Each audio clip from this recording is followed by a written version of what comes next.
Entre fantasmes et préjugés, quelle réalité pour les habitants des banlieues? Mike Beff dans son traitement politico-médiatique, la banlieue fait régulièrement l'objet de fantasmes. Démarche volontaire ou simple méconnaissance des quartiers populaires, le regard de la population sur l'ensemble des banlieusards se durcit. Le sociologue Fabien Truong se penche pour Spoutnik sur le phénomène. La banlieue, cette notion omniprésente dans le débat politico-médiatique renferme très souvent des images caricaturales, qui ne traduisent pas le quotidien d'une grande partie de ses habitants.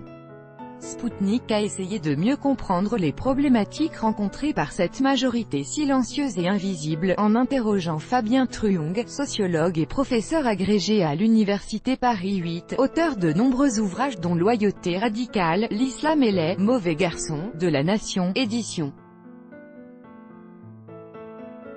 La découverte, octobre 2017, Spoutnik France. Quels sont les principaux phénomènes que l'on observe en banlieue? Fabien Truong, on observe deux phénomènes. À la fois un phénomène de concentration et d'emprisonnement et un phénomène de flux.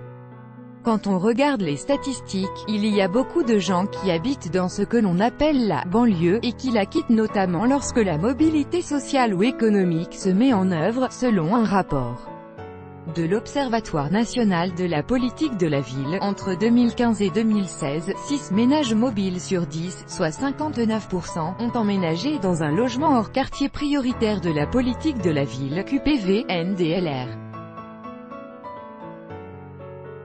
Pour une grande partie de la population qui vit dans les quartiers périphériques, cette périphérie sert de SAS pour se disperser vers d'autres endroits ou de SAS pour des trajectoires d'ascension et de mobilité sociale, qui se fait souvent sur 2 générations. En même temps, il y a une autre partie de la population qui elle, se sent coincée en banlieue, et n'arrive pas à faire ce mouvement de bascule, de transition. Elle vit d'ailleurs cette forme d'assignation à résidence de manière d'autant plus difficile, car elle voit d'autres personnes partir. Ce sont ces deux dimensions qui font la banlieue. Spoutnik France. Si on veut sortir de la banlieue, quels sont les obstacles que les habitants rencontrent? Fabien Truong. Le premier obstacle, et finalement peu importe la trajectoire, c'est la difficulté d'affronter le regard des gens qui ne vivent pas en banlieue. Quand vous êtes un jeune habitant un quartier populaire, vous devez vous construire avec l'idée, la certitude que les gens ont une certaine image de vous. Les jeunes adolescents, préadolescents ou les jeunes adultes grandissent avec la certitude qu'ils sont et qu'ils représentent un problème. C'est très clair depuis 2005 avec les fameuses émeutes de banlieue.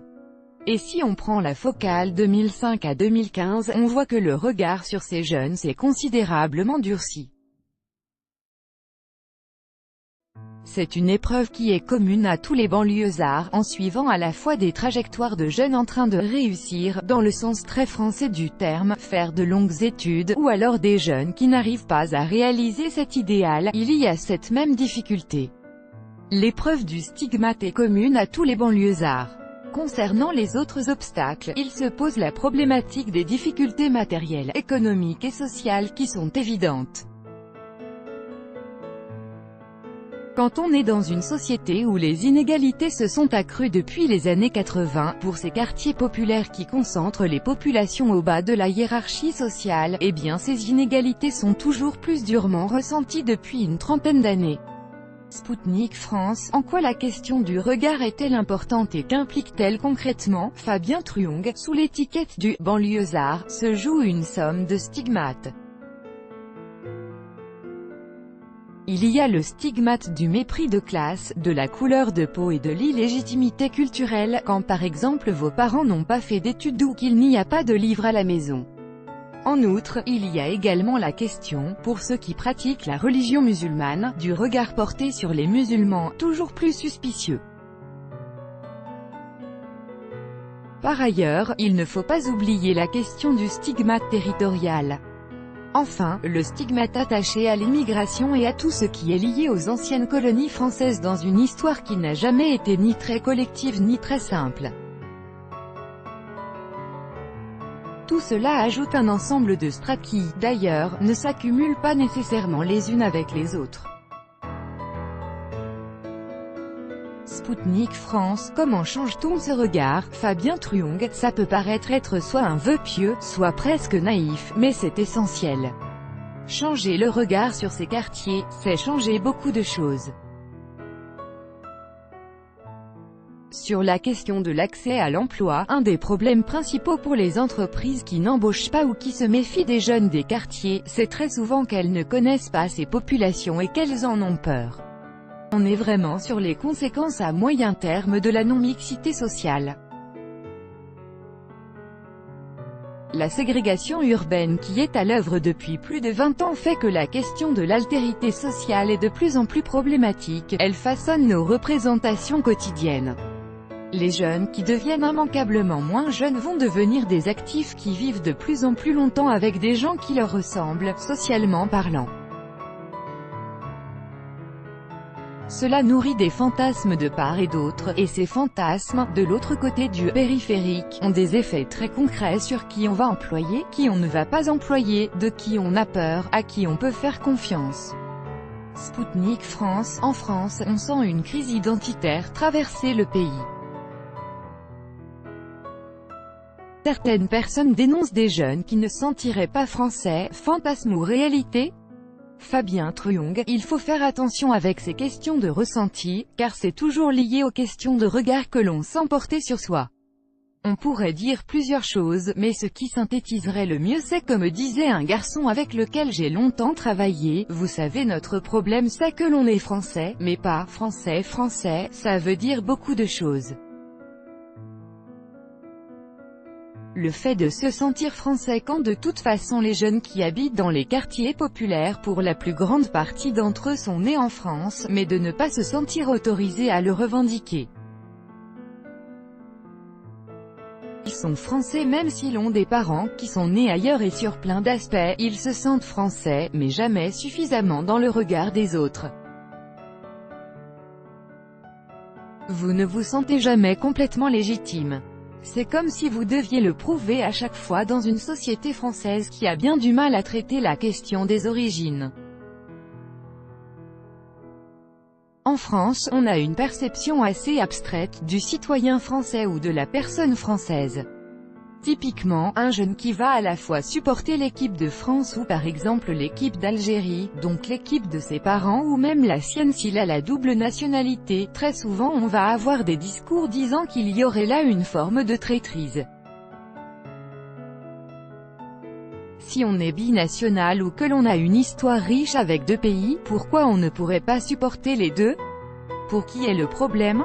Sputnik France. Est-ce une problématique franco-française? Fabien Truong. Pour tous les jeunes que j'ai suivis qui ont dû partir à l'étranger pour des raisons liées à l'emploi, aux études ou autres, peu importe le pays, l'expérience du déplacement à l'étranger fait qu'ils se sentent beaucoup plus français loin de l'Hexagone que lorsqu'ils sont en France. Cette expérience est très intéressante, car c'est ce qu'ils vivent aussi lorsqu'ils vont passer leurs vacances au bled. Quand ils sont en France, on leur dit qu'ils ne sont pas complètement français et quand ils sont au bled, on les perçoit comme des Français. La question de l'identité doit toujours être contextualisée. Quand on dit que beaucoup de jeunes ne se sentent pas français, c'est réducteur et très mal informé. Il y a en effet beaucoup de jeunes de quartier qui peuvent exprimer le fait de ne pas se sentir tout à fait français sur une scène sociale tout à fait particulière. Mais si vous suivez ces jeunes, sur d'autres scènes, ils vont réclamer leur francité et l'affirmer. Les choses ne sont jamais figées comme on tend à le présenter très souvent dans les débats médiatiques à la petite semaine. Cette histoire d'identité figée, ce sont des constructions symboliques et politiques. Si on regarde les choses d'un point de vue anthropologique et sociologique, cela n'existe jamais pour personne. Les individus sont beaucoup plus complexes. Sputnik France. Comment créer ou recréer une dynamique positive pour ces zones géographiques? Fabien Truong. Il faut mettre en lumière les dynamiques positives qui existent et qui fonctionnent dans les quartiers populaires. Ce qui est paradoxal dans les quartiers populaires, c'est à la fois un foyer pour une partie de la population qui se sent assignée à résidence, emprisonnée et où il y a une concentration de problèmes, de difficultés et de violences. Mais il y a aussi une dimension extrêmement dynamique, créatrice et positive. L'énergie qui se développe dans les quartiers populaires raconte beaucoup de réussites invisibilisées. On parle beaucoup de réussite dans les médias, footballeurs, acteurs, chanteurs, comédiens, etc. On a ces modèles de réussite qui commencent à être visibles, mais il y a aussi tous ces jeunes qui montent des entreprises, qui font des études, qui s'engagent dans des associations que l'on voit beaucoup moins, alors qu'ils existent aussi en masse. Il faut aussi rappeler que les jeunes de milieux populaires n'ont jamais autant eu accès à l'enseignement supérieur qu'aujourd'hui. En 2013, 46,2% des enfants d'ouvriers et d'employés âgés de 20 à 24 ans sont diplômés ou étudient dans l'enseignement supérieur, alors que 20,3% de leurs aînés, 45 à 49 ans, ont obtenu un diplôme de ce niveau d'après l'INSEE, NDLR.